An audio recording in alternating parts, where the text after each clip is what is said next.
Good morning. Good morning. So our gathering hymn this morning is called Malama, and this is not in any of our hymnals, so I print out a half sheet that has the words on it. This also comes with a dance that I'd like to teach you. You are welcome to join if you want. You don't have to dance if you don't want to.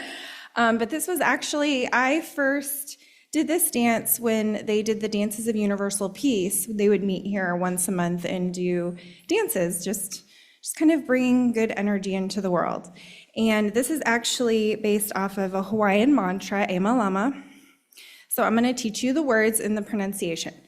So, and it does have at the bottom of the sheet here, it kind of tells you what each of those things mean.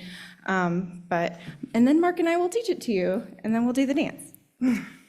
So it's E Malama, or let us take care, Ika eo, of the sacred earth, E Malama pono, do what is right, Ika eo, of the sacred earth.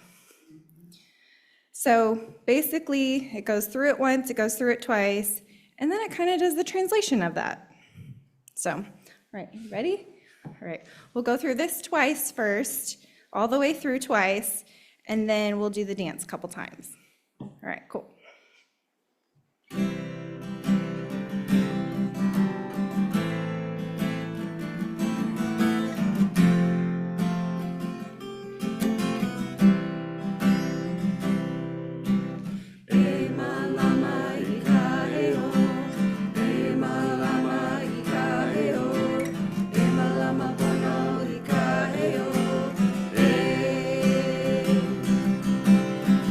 Malama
Don't be shy. Not terribly complicated, but everything's easy. It's all good. If you don't dance, you're not cool.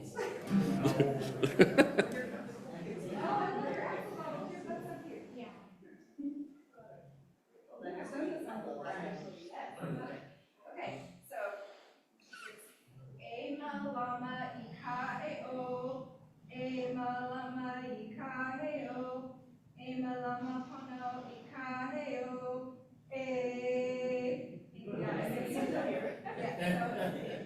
Malama Ika-e-o, Malama Ika-e-o, Malama Pono Ika-e-o, and then it's earth and sky, sea and stone. And then we all want to join hands. Okay, and we're going to go this way to the left. Hold this land in sacredness. Okay, stop where you're at. Earth and sky, sea and stone. Join hands again and go the opposite way. Hold this land in sacredness. So we'll do that all the way through twice. Are you ready? All right, let's do it. So just so you know, it's the Malama Ika-e-o. We're bringing that down back to the earth, and then we're holding the earth sacred in our hands. Okay, so it's kind of why it's like that when it's A, it's like you're bringing that strength and that energy. A. So just so you know, that's what that's about. The other stuff is a little more explanatory. So, all right, ready?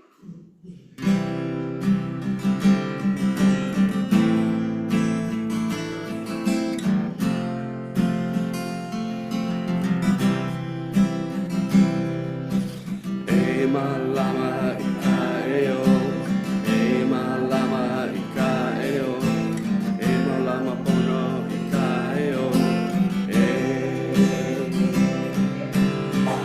Malama Ika-e-o, Malama Ika-e-o, Malama Pono Ika-e-o, earth and sky, sea and stone, hold this land in sacredness. Earth and sky, sea and stone, hold this land in sacredness. Malama Ika-e-o, Malama Ika-e-o, Malama Pono Ika-e-o, Malama Ika-e-o, Malama Ika-e-o, Malama Pono Ika-e-o, earth and sky, sea and stone, hold this land in sacredness. Earth and sky, sea and stone, hold this land in sacredness.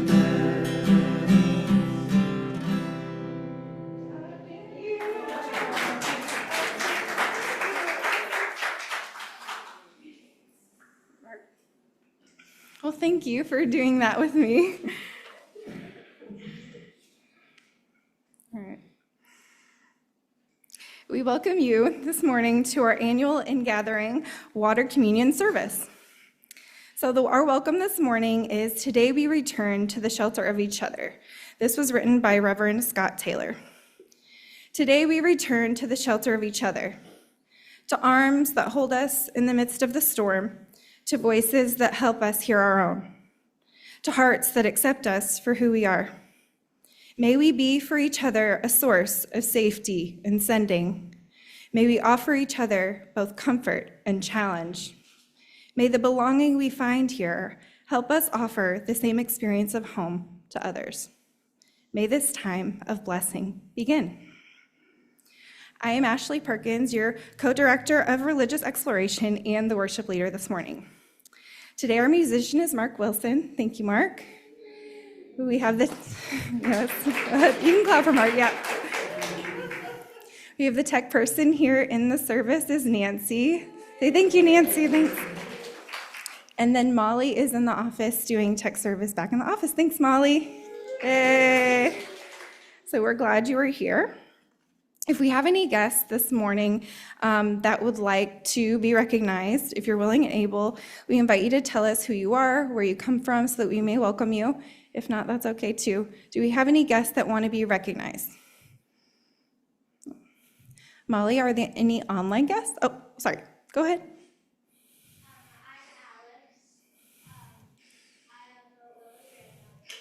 Oh, welcome. We're glad you're here.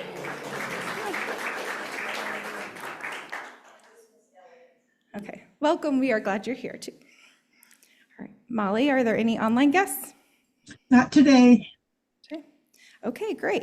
So for any busy hands during today's all ages worship service, we have our soul work table back by the hymnals. There's some coloring sheets, origami paper, there's all sorts of stuff, magnets, fidgets. So feel free to grab anything. That's for all ages too. Don't feel like you have to be a kid to do that. I like to color. We also invite you to stay for refreshments following the service. Now is our time for church-related announcements. I'll direct your attention to our website. It's www.uuevansville.org, and there are also some in our order of service. Do we have any other announcements to make? Okay, please come up to the microphone. Thank you.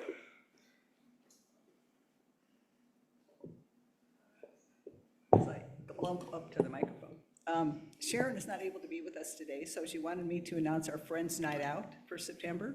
It's going to be Thursday, September 11th at 6 o'clock at Sazon y Fuego, which means seasoning and fire. It's a newer restaurant owned by the people who run Pangea in second language.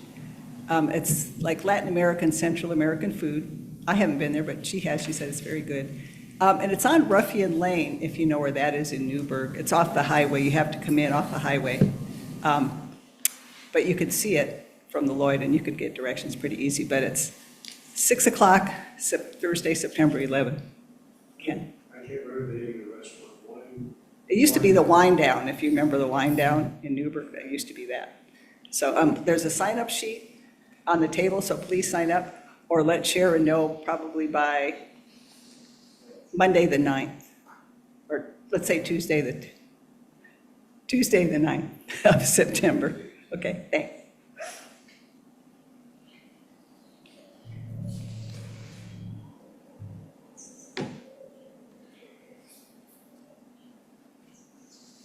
So I'm Nancy, the tech person in back.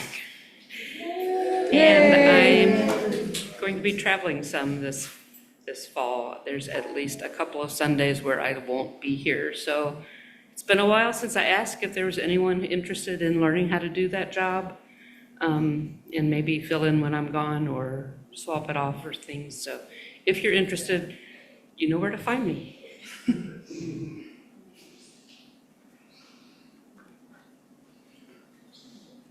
So an update as to how we're going with Chalice House. This week I contacted the electric company, the water company, and the phone company, and they've all agreed to come disconnect the services from Chalice House.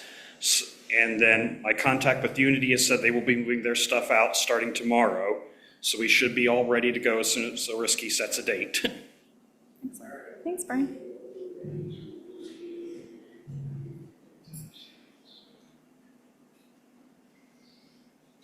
It's time to get excited for the Fall Festival. I brought a sign-up sheet. I'm gonna shamelessly pass it around in case anyone already knows what their schedule might be and wants to go ahead and sign up. And I'll leave it out in the front. There are a couple new roles that we're adding this year. One is a cleaning shift here at the church on Saturday after the festival. So after we've cooked all week, we leave Friday night, done cooking, we're too tired to clean up, so we just kind of leave it. So if someone wants to come on that Saturday and clean, that would be very... No, Saturday. Clean the church. Clean the church. Yeah. The kitchen from all of our cooking. We do try to make it an easy cleanup. We put plastic down everywhere so that there's less splatter. So it's not difficult, but it is something that needs to get done.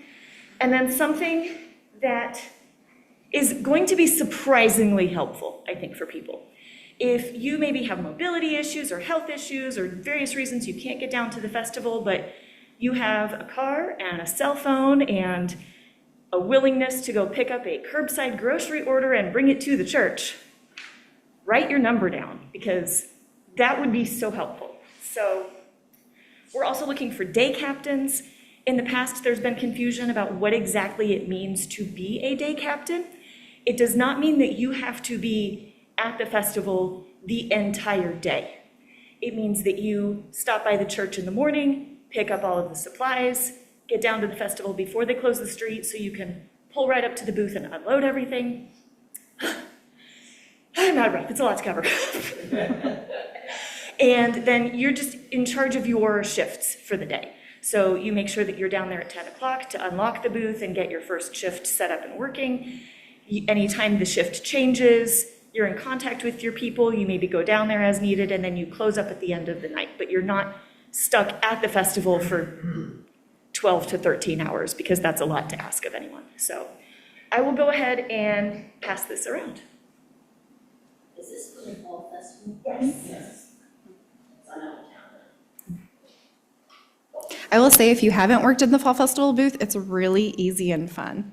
Like, we don't have fryers, we don't have to worry about getting, like, I don't know, that kind of gross fryer feeling. I don't know if anybody understands what I'm saying when I say that. But it's just kind of chill, and so. The closest you have to do to cooking if you are working in the booth is putting hot dogs and barbecue sauce in an electric roaster and turning it on. Everything else is cooked and prepared here and taken down there. What are the dates again? I'm gonna write down. That would have been helpful to include, wouldn't it? I want to say October 6th through 13th? Through that Saturday? 12th? Yes, yeah, that's right. What exactly are you having in communication with the church to do? Yes, there are cooking signups on the list also. So we cook every evening at the church. We're doing the coconut sticky rice again. Various coconut sticky rice. Various walking pies, which is a pudding base. So basically you're just using an electric mixer and whipping up different types of pudding. And then we have drinks, and then the hot dogs will be cooked in the booth. Heated in a roaster, so.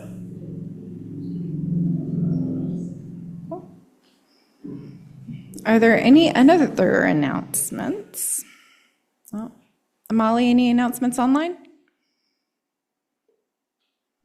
I don't think so. All right, so we will now take some time to stand up, move around a little bit, stretch your legs.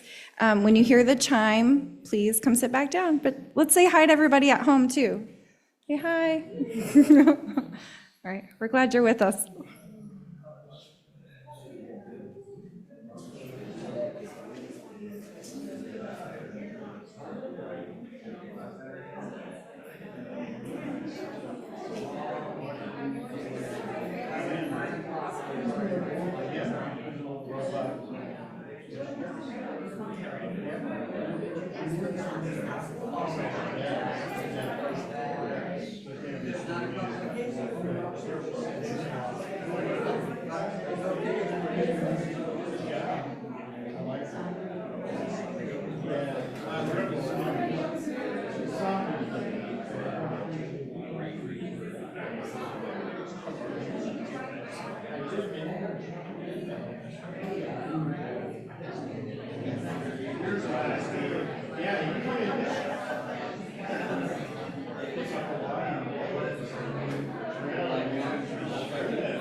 Thank you.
We will now have our chalice lighting. Can I please have a volunteer to light our chalice?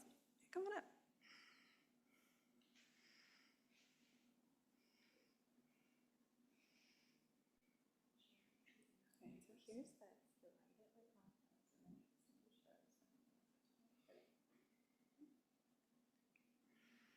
Our chalice lighting this morning is called Belonging is a Promise by Reverend Raleigh Weaver. As we light this chalice, we remember that belonging is not a place, but a promise to see one another as worthy, to offer space for each soul to be its full self. In the words of William Ellery Channing, the great end of life is not happiness, but to feel worthy of happiness. May this flame remind us that belonging comes out of our feelings of being worthy and seeing the worth in each person, worth in each moment we share, and worth in the community we build together. As the light grows, may we nurture a space where we all are seen, heard, and valued, and may we continue the work of building a beloved and inclusive community. A religious community is like a river formed from the many streams of our lives that meet and merge and flow to the sea. As members and friends of this religious community, we share our time and energy, our creativity, imagination, and vision, our talents, skills, and gifts. And the streams of our individual lives create a river that is both deep and broad, a river that is made of many streams, sustains life, and refreshes the land through which it flows. But the river of this community also depends on our shared financial support that makes real our shared values and vision. So now we'll have a time to receive an offering for the support of this religious community and its work in the world. You are invited to give generously and joyfully as you are willing and able. If you're a guest, please allow the plate to pass you by, as your presence is our gift. Can I have 2 volunteers to pass our plate?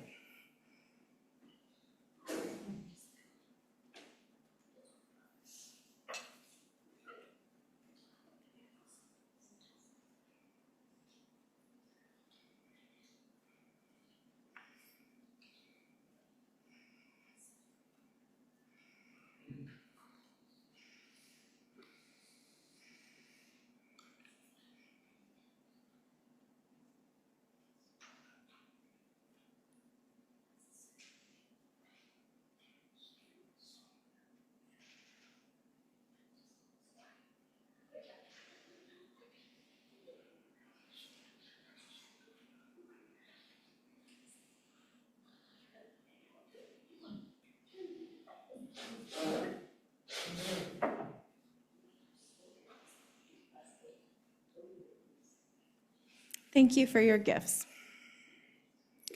Now is one of my favorite times of the service. It's a story for all ages, and today Malie has our story.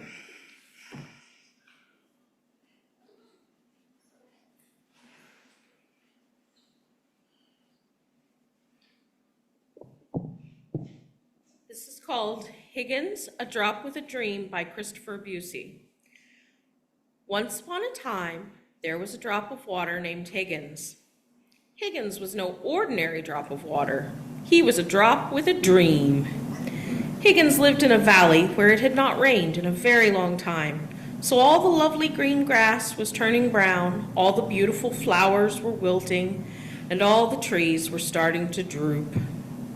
Higgins had a dream that one day the valley would be a beautiful place again. But what could he do? After all, he was only a single drop of water. One day, Higgins decided to travel and tell others about his dream. All the other drops listened very politely, but no one believed that his dream would come true. "Higgins," said one, "get your head out of the clouds. You can't spend your whole life dreaming."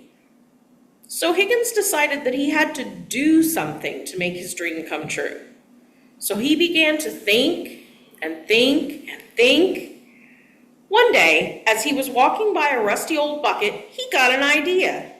If enough of us drops of water got together in this bucket, Higgins thought, there would be enough water to sprinkle on a few flowers to help them grow and become beautiful again. Eagerly, Higgins told everyone his great idea, but everyone thought he was being foolish. That Higgins is nothing but a dreamer, they said. Higgins decided he had to do something to convince the others that he was right. So he said to them, I don't know about you, but I'm getting into the bucket. I hope some of you will join me. Then there might be enough water to help at least some flowers grow beautiful again. So Higgins ran as hard as he could, hopped way up in the air, and landed with a kerplunk in the bottom of the bucket. And there he sat, just a drop in the bucket. For a long time, Higgins was very lonely. It seemed like no one else was going to join him. But after a while, some of the other drops could see that the grass was dying, and the flowers were wilting more, and the trees were drooping more. They all agreed that something must be done. Suddenly, one drop shouted, I'm going in the bucket with Higgins! And he leaped through the air and landed, kerplunk, in the bucket. Then two other drops yelled, Wait for us! And they hopped through the air and landed in the bucket. Then 10 drops jumped through the air into the bucket, then 30, then 50, and then hundreds of drops came from all around just to hop in the bucket. Soon, the bucket was completely full of water, but there were still more drops that wanted to join, so they found another bucket and hopped in. Before long, there were 2 buckets of water, then 3, then 4, 10, and then hundreds, then thousands of buckets of water. Along came a powerful breeze that blew over all the buckets, and all the water flowed together to make a mighty stream.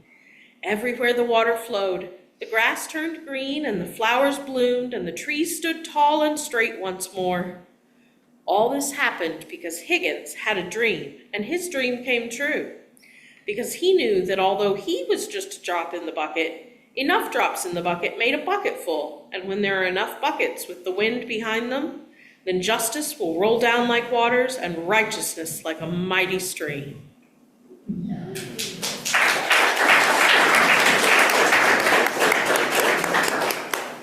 Thanks, Malie. Our opening words this morning were written by Mel Hoover and Rose Eddington. Water unites us. All water is one water, shape-shifting as it goes on in its unending cycle. The vessel we gather by unites us with all of the waters of the world, for all of life depends on water. That's why this common, everyday element on which our very lives depend is sacred. In our thankfulness for water, let us remember to honor, cherish, and care for it, for our own lives, for all life touched by water, and for those who come after us. Final pebble in the bowl for those that are too dear to share.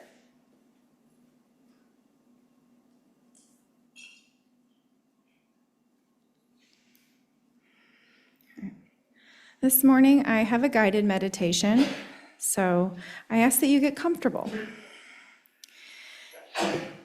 If you feel called, you can close your eyes.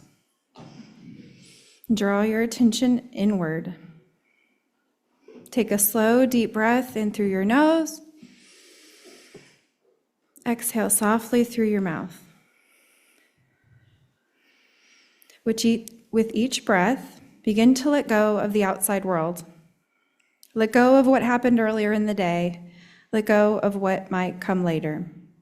All that matters is this moment. You are here, and you are safe.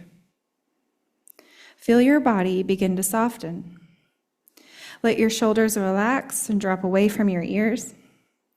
Release the tension from your jaw, your forehead, your hands. Allow your muscles to loosen and your breath to become steady and natural. Breathe in calm and breathe out any stress. Now imagine yourself by the edge of a stream. All around you, nature is calm and still. The trees sway gently in the breeze. Sunlight filters through the leaves, creating a shimmer on the water surface. The air is cool and fresh, filled with the scent of earth and moisture. And in front of you, the stream flows steadily. You take in a deep breath. Feel the peace of this place begin to wash over you. You listen to the soothing sound of the water as it moves around the stones, bubbling and whispering. Its rhythm is natural and ancient, and with every sound, you feel your body relax a little more. Now imagine getting closer to the stream. You take off your shoes, place your feet gently into the water. It's cool, feels refreshing, and alive. As the current flows around your ankles, you feel it pulling away any tension, any tiredness. With each moment, it carries away the stress, the tightness in your muscles, the noise in your mind. You pause here for a moment, just breathing, just being. You watch the water glide past, graceful and unhurried. It doesn't struggle. It doesn't resist.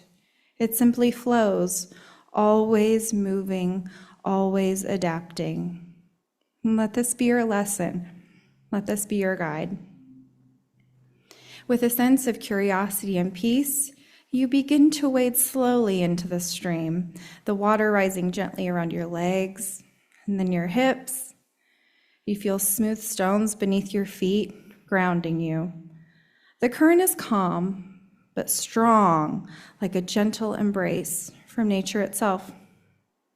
Now imagine floating in the center of the stream, cradled by the water. You feel light and free, as if gravity no longer has a hold on you. You are suspended, safe, supported, and deeply relaxed. The water moves around you, and you move with it. There is no need to struggle, no need to control. You are simply one with the flow. With every breath you take, allow your thoughts to soften. Let them drift like leaves on the water, appearing, floating, and then slowly moving away. You don't have to follow them, just watch them pass. With every breath, feel more space opening within you. Space for peace, space for calm, space for clarity. The water flows around you, soothing any emotional tension, any heaviness you've been carrying. Feel it dissolve gently and lovingly in the presence of this healing current. You are being renewed, refreshed, cleansed. Now as you float, allow your awareness to widen. Feel the water not just around you, but within you. Water makes up most of your body, your blood, your breath, your very cells. You are a living stream. You are fluid, you are adaptable, you are resilient. Notice how the water connects all things. Stones, trees, earth, sky, you are a part of that connection. You are not separate from nature, you are nature. Just as water flows from the mountains to the ocean, your energy flows, your emotions flow, your life flows. Allow yourself to rest in this truth. Let it soak into you. You are flowing, you are healing, you are enough just as you are. Now we'll take a moment in stillness and feel the quiet, feel the presence of peace that exists not outside of you, but within you. We'll stay here for a moment, breathing softly, floating gently in this sanctuary of water and light.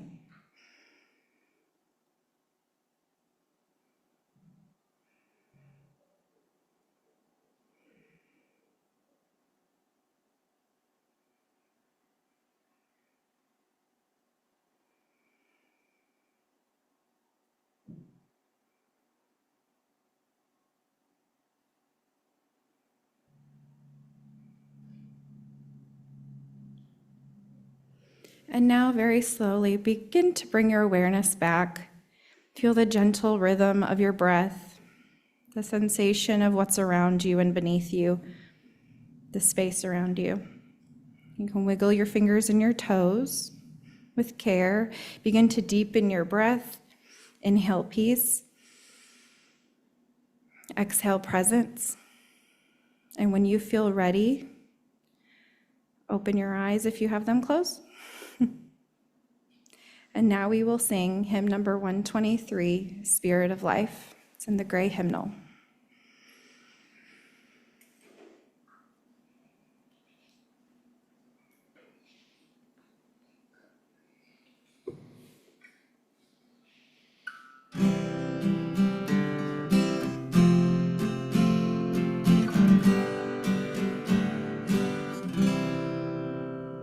Spirit of life, come unto me. Sing in my heart all the stirrings of compassion. Blow in the wind, rise in the sea, move in the hand, giving life the shape of justice. Roots hold me close, wings set me free. Spirit of life, come to me, come to me.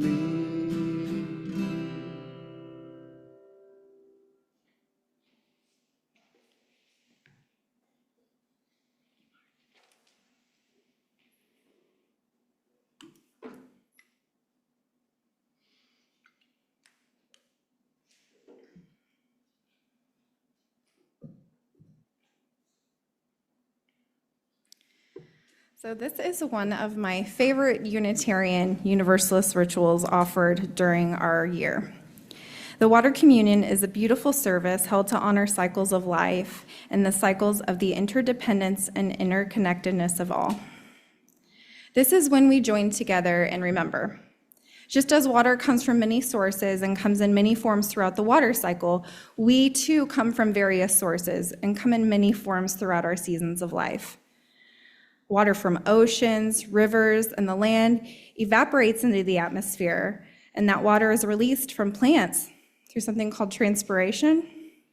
Water vapor in the atmosphere cools and condenses to form clouds, and water returns to Earth as rain, snow, or other forms of precipitation. And that precipitation flows over the land as runoff, forming rivers and streams, and also seeps into the ground to become groundwater or aquifers. And this cycle constantly moves water, connecting bodies of water and life forms, ensuring that even water from a tap has been part of this journey. A little bit of background information on how the Water Communion began in a small herstory lesson. Yes, I said herstory, not history. In 1980, two Unitarian Universalist women named Carolyn McDade and Lucille Scheck Longview, they were asked to create a worship service for the Women and Religion Continental Convocation of Unitarian Universalists in response to the need for a feminist movement inside of Unitarian Universalism, because shocker, but religious institutions have been built on patriarchal views, not necessarily friendly for women. So they wanted to break down the walls to the inherent sexism within those religious institutions, beginning with the UUA. This is how they did it. That's how it started.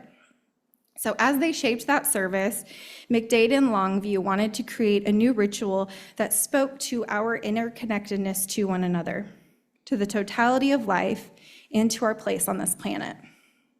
They included a new inclusive symbol of women's spirituality, water.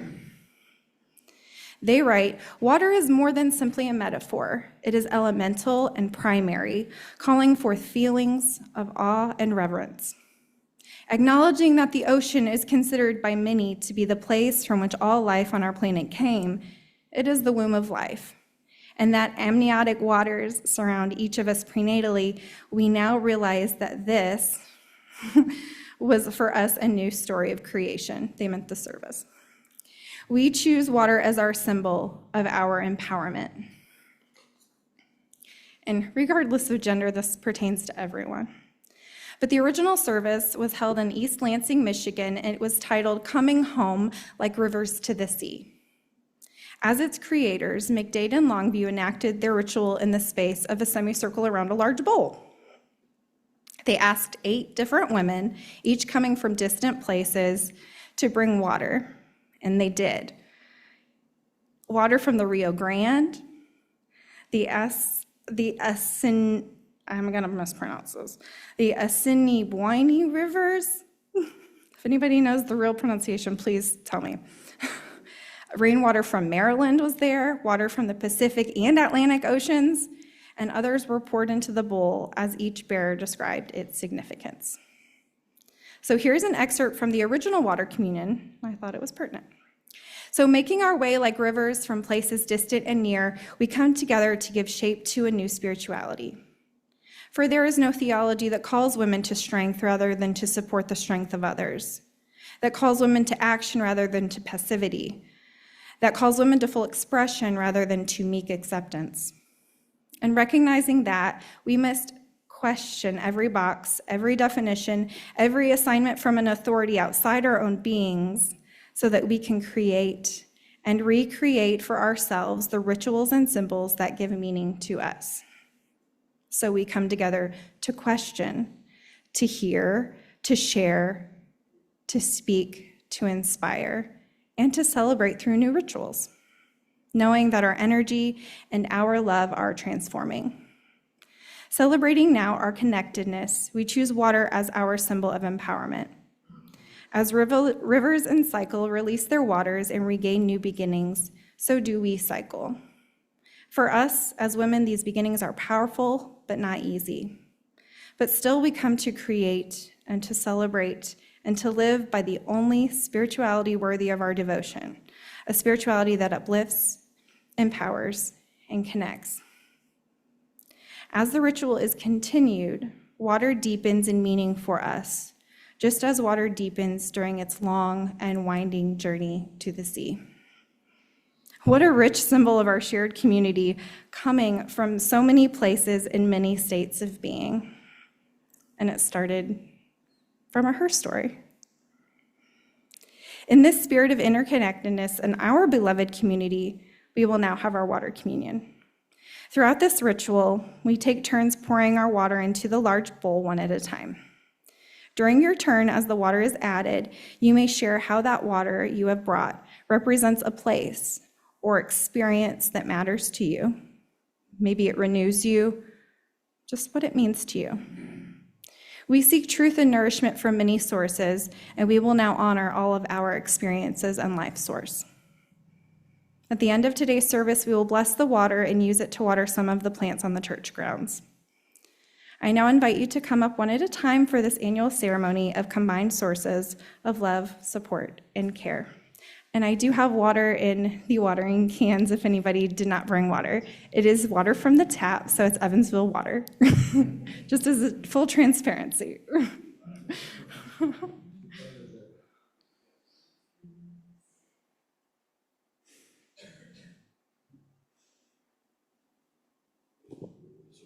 Thank you.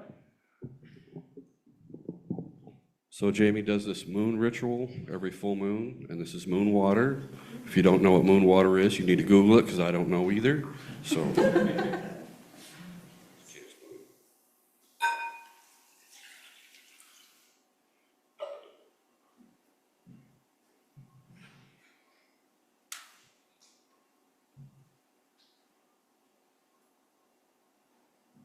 We went to Alabama about a month ago, and it's where my dad's from, and his age, his health won't let him travel.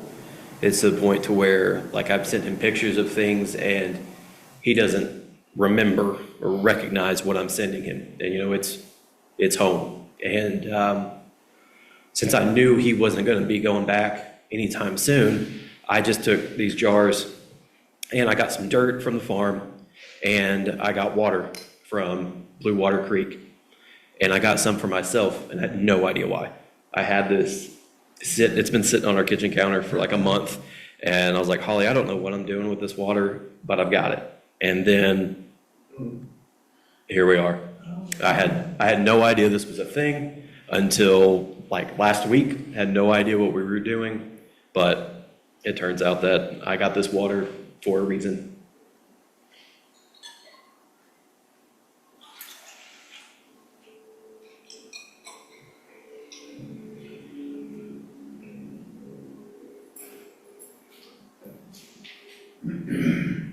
This is water from a tap in our home.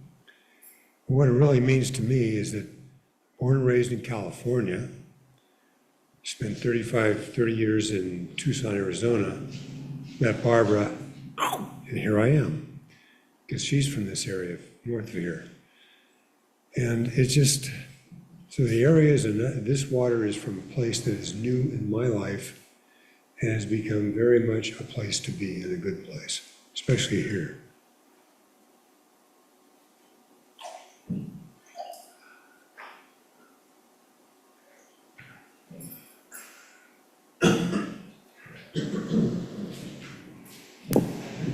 I just love this ritual. This again is tap water from our tap. But I was thinking about it, I thought, I don't have any water from any special place. But think about it. This water and all the water that we're bringing and all the water around us has been around the globe thousands and probably hundreds of thousands of times in the circle. The water originally, we all came from the stars. Everything's made of stardust, the elements that come from the stars. So I'm calling this my star water.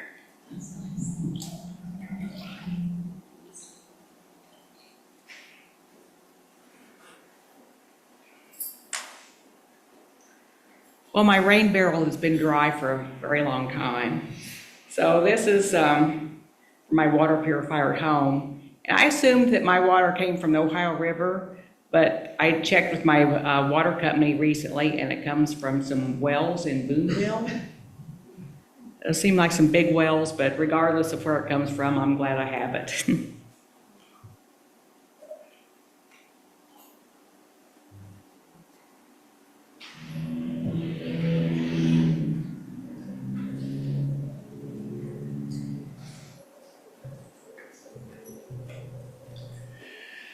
This is moon water, but I'm reminded that thou art God, I am God, and all that rocks is God. So to all my water brothers out there, thank you for making me feel alive.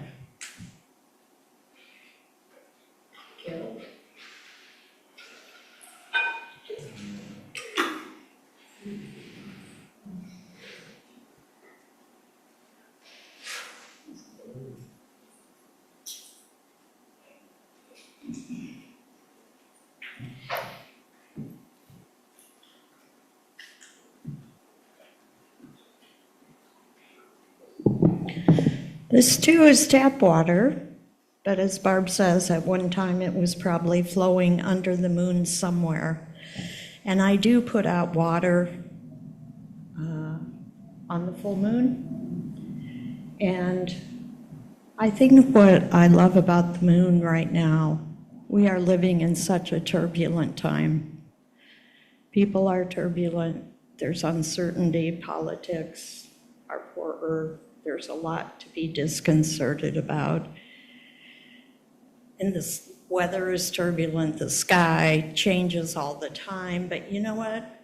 The moon, just like every month, quietly shows up, consistently does its thing, it's beautiful, and it has its own impact on Earth. So I actually find that really beautiful and a nice thing to focus on at this time.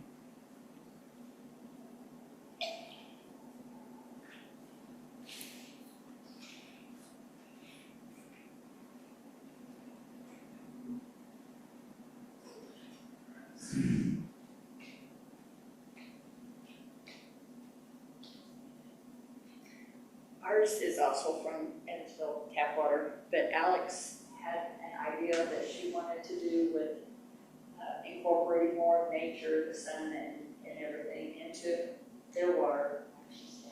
So she wants to tell you about that. So, what we did was we took like leaves and flower petals from all around us in nature and we just let it sit in the sun for maybe 2 or 3 hours. And then we put it into here and took all the stuff out. And so it just has like nature essence in it now. I love that. It's a great idea.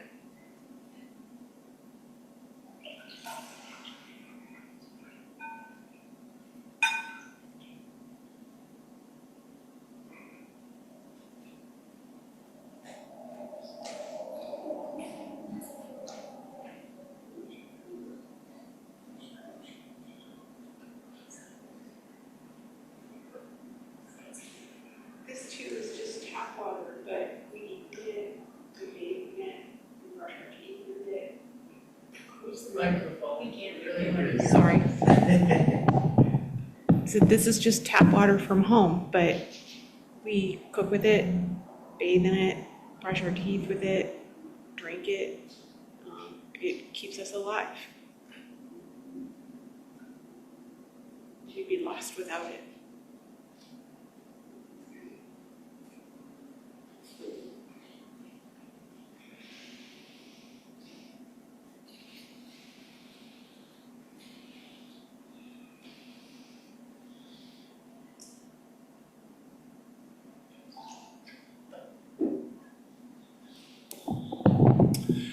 I'm glad there's tap water from the Ohio River, because when I was 12 or 13 years old was the first time I ever had a personal experience on the river, and it was an open sewer. It was literally an open sewer. The raw sewage from Evansville was dumped there, as when most of the communities up and down the river. The barges that ran on the river dumped their extra diesel fuel into the water. It became a toxic waste ground where you couldn't eat the fish. You could smell the diesel fuel on them, and if you put a catfish you caught from the river in 1965 or 66 in a cooler, the oil from the fish would rise up and coat the top of the water in the cooler. It was that bad. Somewhere around 1970, they stopped dumping raw sewage into the river in Evansville. Other cities up and down the stream followed suit.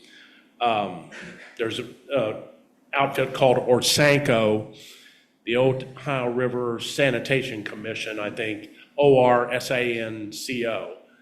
And they they instituted guidelines on the dumping of diesel fuel, outlawed it completely eventually. It took a while, but they got it. And now you can actually eat the fish out of the river and not taste anything but fish. So.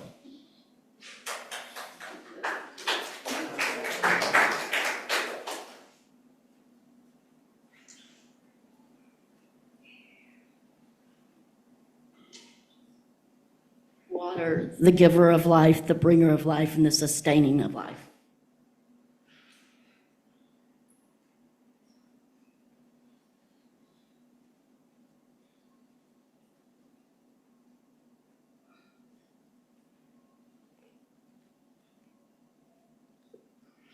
Molly, I can pour some in for those online if anyone has anything they'd like to share.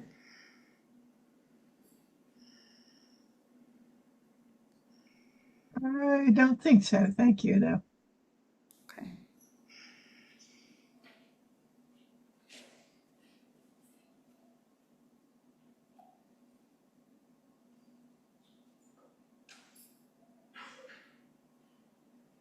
I'm adding that for this life-sustaining community. I know it is life-sustaining for me, so I'm just going to add that as well.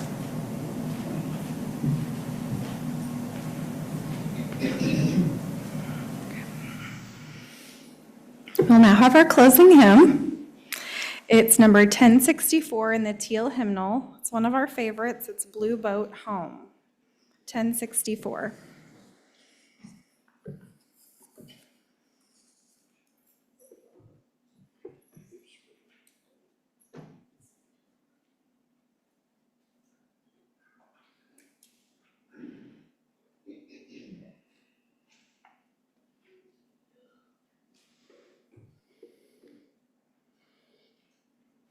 I probably shouldn't share this, but I'm going to anyway. Ashley was talking about imagine yourself in a stream and you're floating and it's beautiful, it's wonderful. Then I remembered today, this afternoon, Jamie and I are going to go see Jaws. So I thought, oh, well, I couldn't help but chuckle. Oh my God, it's just, jeez. Anyway, I thought I'd bring a chuckle.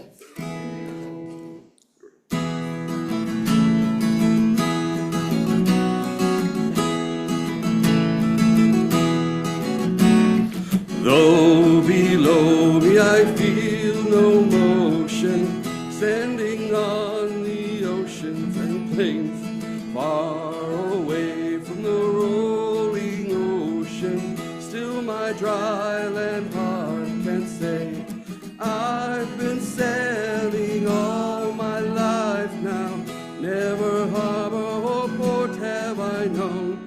The wide universe is the ocean I travel, and the earth is my blue boat. Sun, my sail, and moon, my rudder, as I ply the starry sea, leaning o'er the edge in wonder, casting questions into the deep, drifting here with my ship's companions, all we kindred pilgrim souls, making our way by the lights of the heavens in our beautiful blue boat home. I give thanks to the waves upholding me, hail the great winds urging me on, read the infinite sea before me, sing the sky my sailor song. I was born upon the fathoms, never harbor or port have I known. The wide universe is the ocean I travel, and the earth is my blue boat home.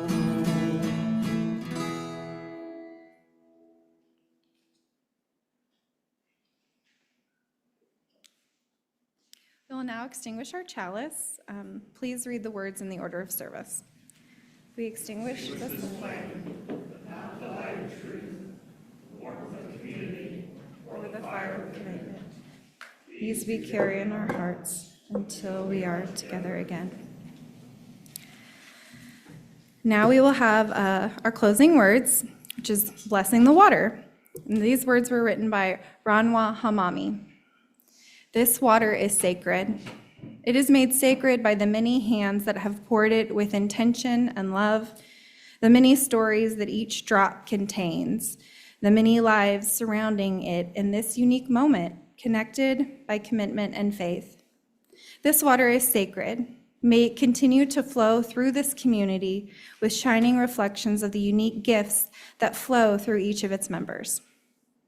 Please respond to each blessing with, "This water is sacred." This water is sacred. May it continue to nurture this community with sustaining hope that we journey together through ripples of growth and change. This water is sacred. May it continue to bless this community with loving reminders of our collective responsibility to one another and the world.